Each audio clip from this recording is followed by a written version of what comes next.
ప్రభునందు ప్రియమైన దేవుని బిడ్డలకు మన ప్రభు అయిన యేసు క్రీస్తు నామమున శుభములు కలుగునుగాక.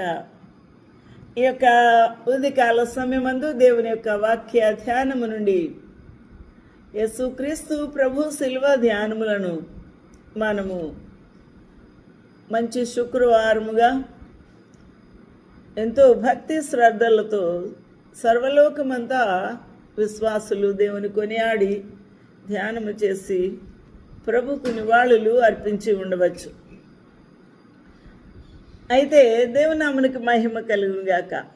ఆ ప్రభు శ్రమ పడిన విధానము, ఆ ప్రభు మన కొరకు చేసిన అద్భుతమైన ఆశ్చర్యమైన ఆ యొక్క శిలువ కార్యమును బట్టి మనకు విమోచన దొరికింది. ఆయా సంగతులను గూర్చి ఈరోజు దేవుని లేఖనాలను పరిశీలిద్దాం. ఏమి జరిగింది? యేసు క్రీస్తు ప్రభువును సిలువ వేసిన తర్వాత పిలాతు, అతని సేవకులు, సైనికులు, ప్రజలు అందరూ ఉన్నారు.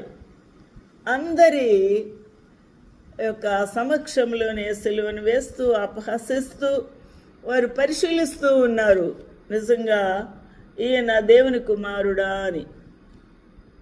ఆ విధంగా యేసు క్రీస్తు ప్రభు నీతిమంతుల కొరకు నీతిమంతుడై క్రీస్తు శరీర విషయంలో చంపబడి ఆత్మ విషయంలో బ్రతికింపబడి పాపముల విషయంలో ఒక్కసారి శ్రమపడెను. 1 పేతురు 3:17 నుండి. అయితే ఆయనను సిలువ వేసినప్పుడు ఆయన ప్రాణమును తీసుకొనుటకు కానీ ఆయనను చంపుటకు కానీ ఎవరికి అధికారం లేదు. అందువల్లే యేసుక్రీస్తు ప్రభు ఈ విధంగా అన్నారు, నా యొక్క ప్రాణమును పెట్టుచూ ఉన్నాను. హల్లెలూయా, దేవునికి మహిమ కలుగును గాక. ప్రాణమును పెట్టుచూ ఉన్నాను అని ప్రభువు చెప్పి ఉన్నారు. ప్రాణము పెట్టుటకు ఎవరికి ఇష్టం ఉండదు.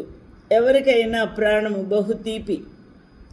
అయినా కూడా మన యేసు క్రీస్తు ప్రభు సర్వలోక పాపములకు శాంతికరమై ఉన్నాడు కాబట్టి ఆయన తన ప్రాణమును పెట్టవలసి వచ్చింది. ఇందువలననే నా తండ్రి నన్ను ప్రేమించుచూ ఉన్నాడు. ఆమేన్, హల్లెలూయా.